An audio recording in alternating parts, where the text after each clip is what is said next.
Prenem la paraula i avui ho fem de la mà d'Helena Casado. Ella és metgessa anestesista en l'Hospital Sant Francesc de Borja de Gandia, però sobretot Helena Casado és una qüestió importantíssima. Ella és poeta, escriptora.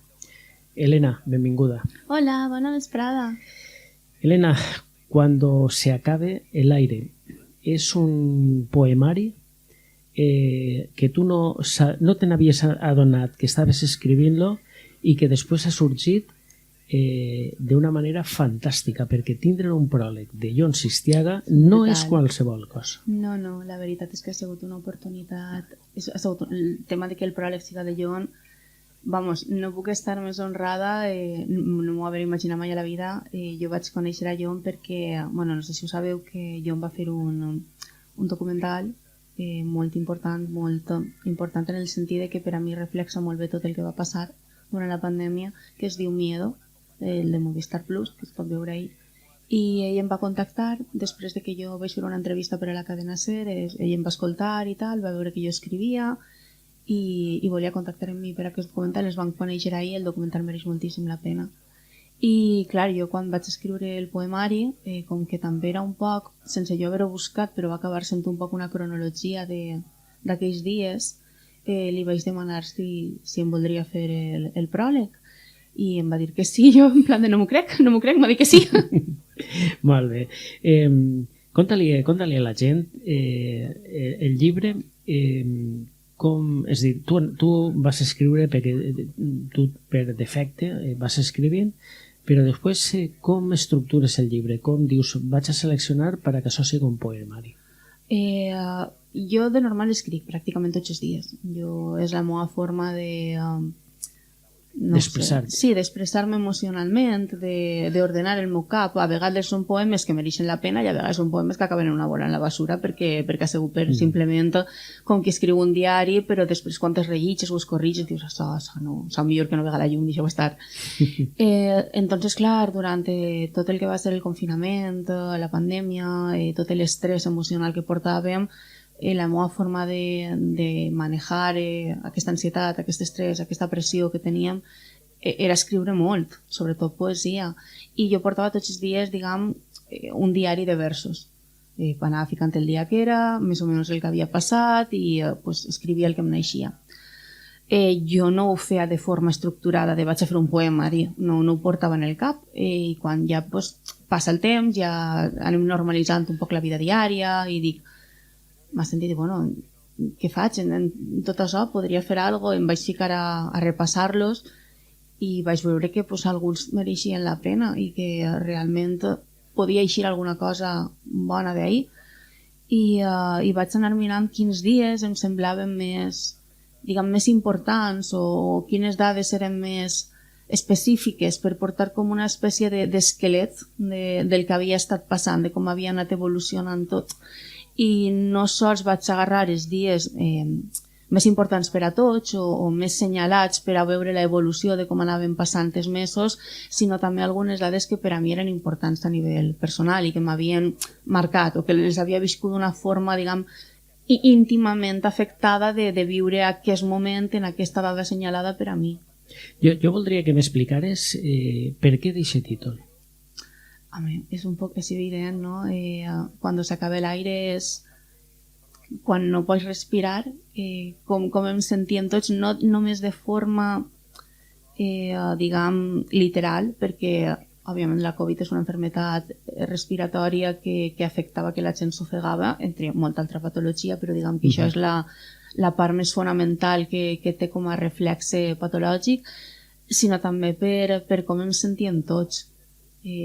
Asfixiats, tancats, no podíem relacionar-nos, no podíem eixir al carrer, no podíem abraçar als nostres éssers volguts. És aquesta sensació d'asfíxia, aquesta sensació de quan se acaba l'aire, quan no tens ni oxigen, no pots respirar. Doncs no sé, per a mi era molt representatiu, això sí que és una cosa que tenia prou clara. Tu creus que en aquest llibre estan dins recollides les nostres consciències en una etapa duríssima que hem viscut? I jo ja se l'ha llegit prou gent que conec i gent que m'ha anat en les xarxes socials fent arribar missatges perquè se l'han comprat i se l'estan llegint i la consciència que jo intentava recollir era la meua, lògicament, però m'ha escrit moltíssima gent i m'ho ha dit de viva veu companys de feina, amics, gent que se l'està llegint ja, que s'han sentit molt reflexats per els poemes. Inclús gent que m'ha dit és que m'ha fet plorar perquè diuen que s'han sentit molt identificats, que els ha tocat molt la fibra, perquè diuen és que jo em sentia així. Jo he llegit aquest dia i aquest dia que va passar això jo em sentia igual. I per a mi és molt gratificant veure que la gent pot utilitzar el llibre com una espècie de catalitzador emocional, com per fer, entre cometes, teràpia. Saps el que et vull dir? I pot ser coses que tenies tancades o que no volies o que no podies exterioritzar o que no havies acabat de tu ficar-li veu, gent llegint-ho i dir així no em sentia, així no és com estava jo, saps? I donar-li forma a aquestes emocions que pot ser en el moment en el que ho vivirem, el que intentaves era com amagar-les, no pensar-ho i no pegar-li moltes voltes. Tu en aquella època, sobretot els mesos que anaven després de la desescalada, no? En aquell moment en què la gent s'inicia a les platges, feia lo que no tenia que fer, i tu eres molt crítica, però eres crítica senzillament perquè eres realista, perquè estaves o bé en la UCI d'un hospital o bé en un quiròfan, tu eres anestesista, i la gent la va prendre en tu. Bueno, sí. D'una manera que, a més, jo mai m'ha semblat... Jo no he sigut mai una persona molt extremista, jo parlava des de l'evidència científica i des de la lògica comú, des de, diguem, la precaució. No, jo he sigut la primera que quan hi ha hagut moments de que se podia anar avançant he abogat no només per la salut física sinó també per la salut mental, de com intentar compaginar una situació molt greu en què ens afectara el mínim possible a la nostra forma de viure. Però clar, n'hi ha que tindre unes pautes segons el moment en el que estem de què es pot fer i què no es pot fer, i jo simplement intentava anar donant consells o explicant els nous descobriments o les coses que anaven passant per fer un poc de divulgació des de la ciència i des de la medicina per a la gent que no ho podia saber perquè no estava dins. I aprofitant la força que tens en les xarxes socials, i això era la teua dinàmica i la gent ho va malinterpretar. Correcte. Però bueno...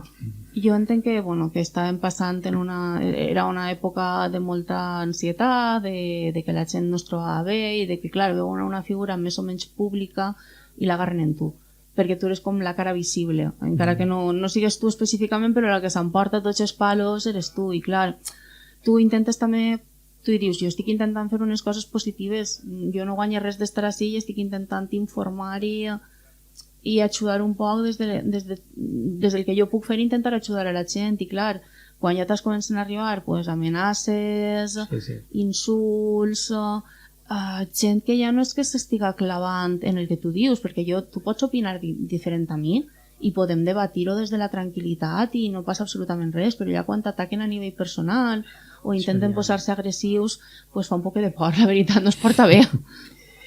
En el pròleg de Jo insistia n'hi ha unes frases que jo he remarcat, perquè diu que una anestesista és algú que et dorm, però que també et desperta en acabar la intervenció.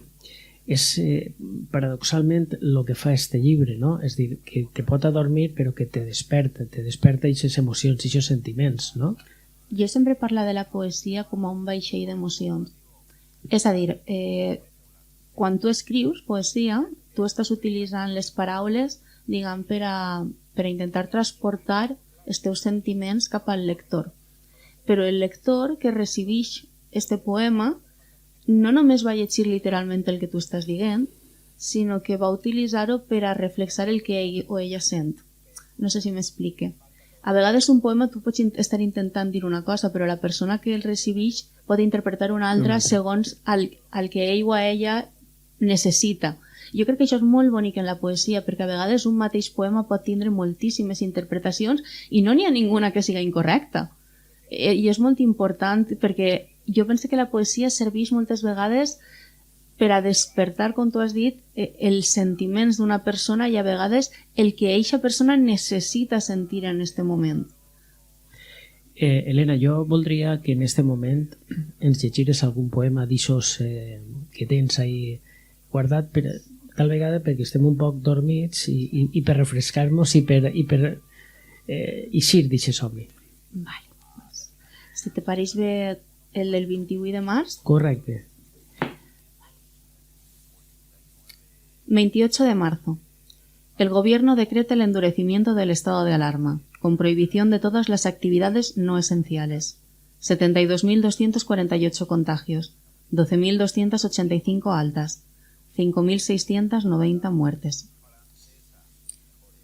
Tengo las ojeras como dos fosas comunes. Me pesan los huesos, como si tuviera plomo en la médula. Ojalá pudiera quitarme, uno a uno, los granos de arena del alma, para dejarla limpia, liviana, sin agua de mar, sin sal. La veritat és que la poesia que escrius entra molt endins i la veritat és que és fantàstica.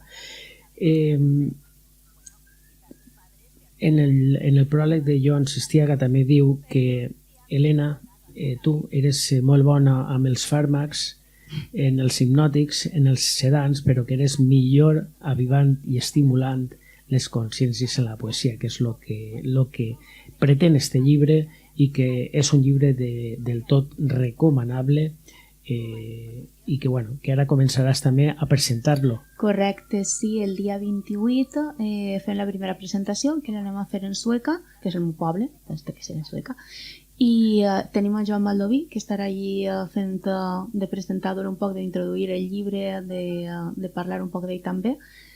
Estarà mon pare, que és Enric Casado, estarà fent l'acompanyament a guitarra, perquè a mi m'agrada quan fem les presentacions no només fer una presentació del llibre, sinó fer també un espectacle poètic musical. En el meu anterior poemari ja vam fer exactament el mateix. Després en tindrem una el 17 de febrer a València i estem tancant encara dates per al Cira, estem tancant dates per a l'Alcúdia, estem tancant dates per a Sataigües i una il·lusió presentar-lo a Madrid en companyia de Joan Sistiaga. Correcte, sí, ja l'he tancat ahí un poquet, però clar, tinc que parlar en ell perquè jo em va molt liat, però bueno, ja em dirà quin dia pot. Molt bé. Tu en les teues xarxes socials eres molt crítica sobretot en la gent que desconfia de la sanitat, en la gent que de vegades s'inventa notícies falses i sol centrar a aclarir, no? Aleshores, tu has dit que tu no estàs cansat ni estaves cansat dels aplaudiments a les 8 en els balcons de la gent. La gent aplaudia espontàniament.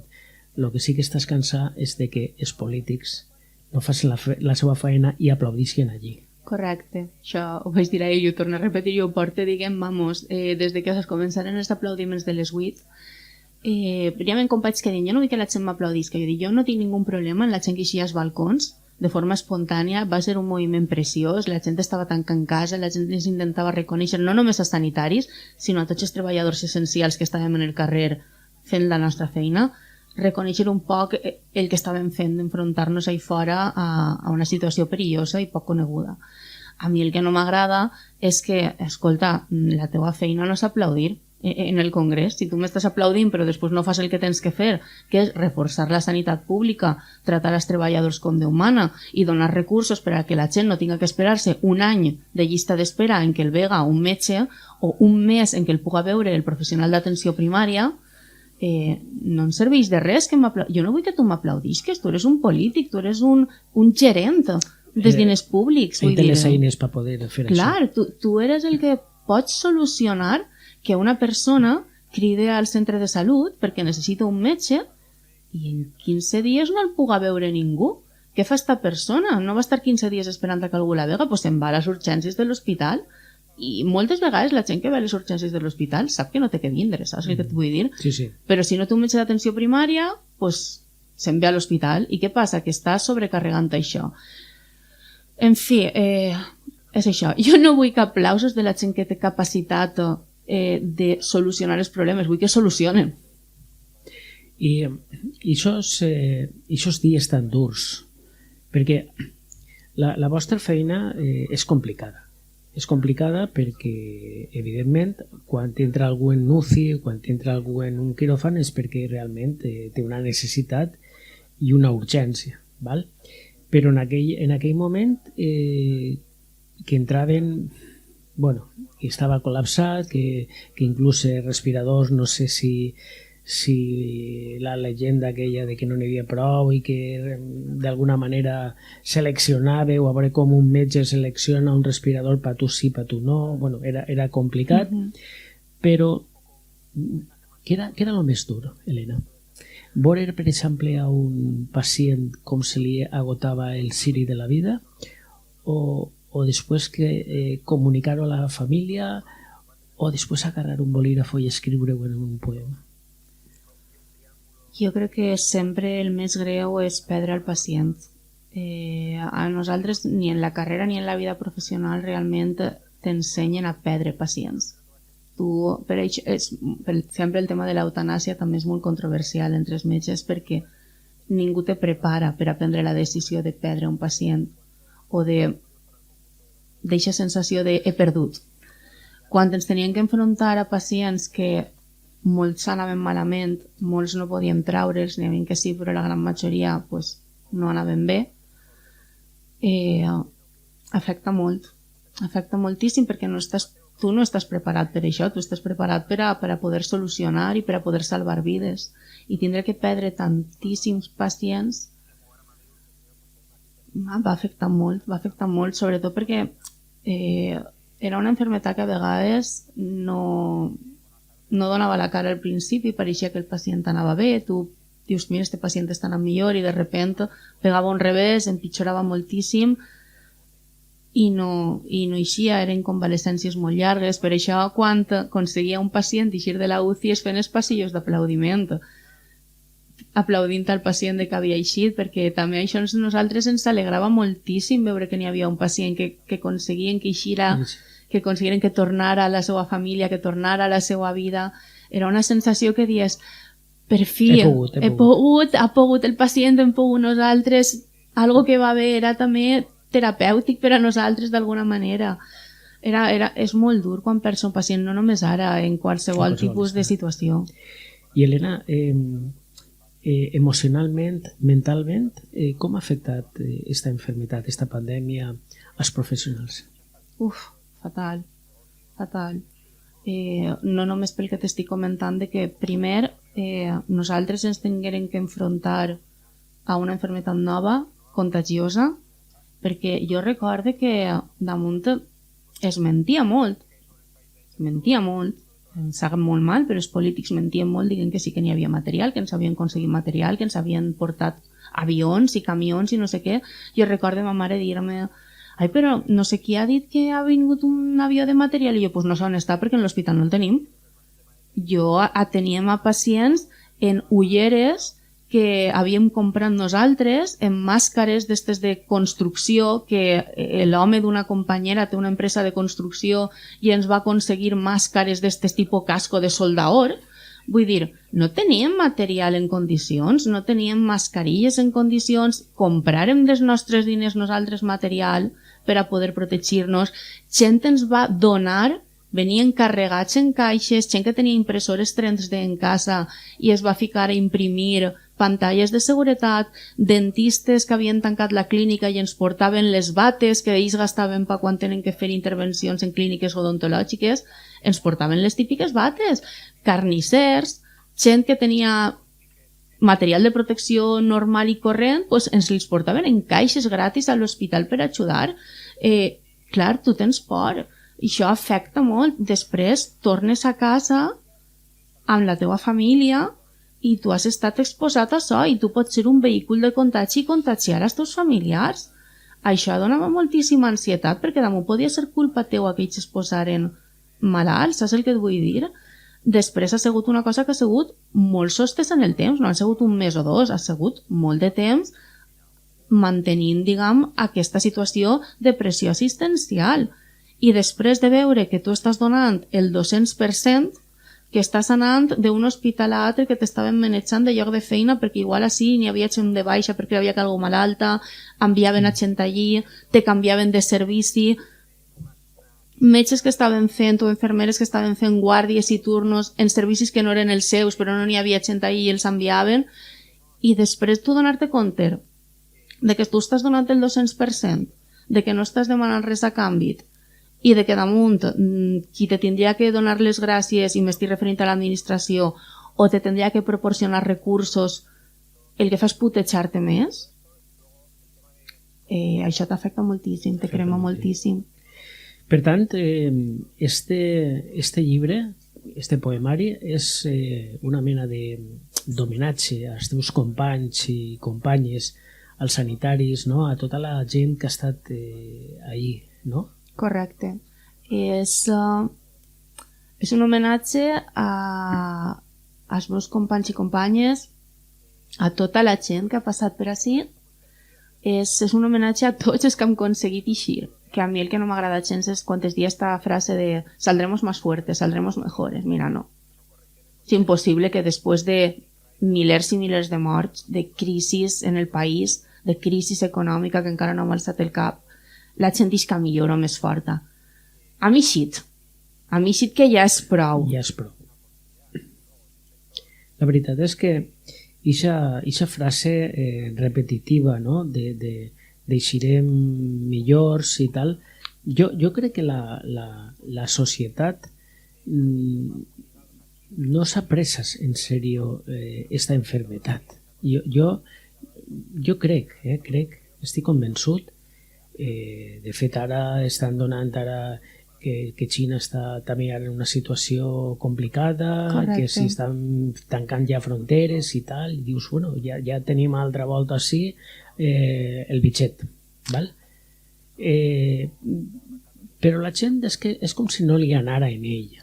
Però estic parlant que en aquella època també hi havia molta gent que no li anava en ella, els negacionistes, la gent i tal. Això és per a un professional que està ahí fent unes guàrdies, uns horaris tremendos, això té que ser brutal, no? Era molt dur veure perquè saps què va passar? Que no s'ensenyava. La realitat no s'ensenyava. Tu ficaves el telediari i veies la gent aplaudint en els balcons, gent fent música a casa, receptes de cuina, fes gimnàsia en el saló de tu casa... I el paper del vàter.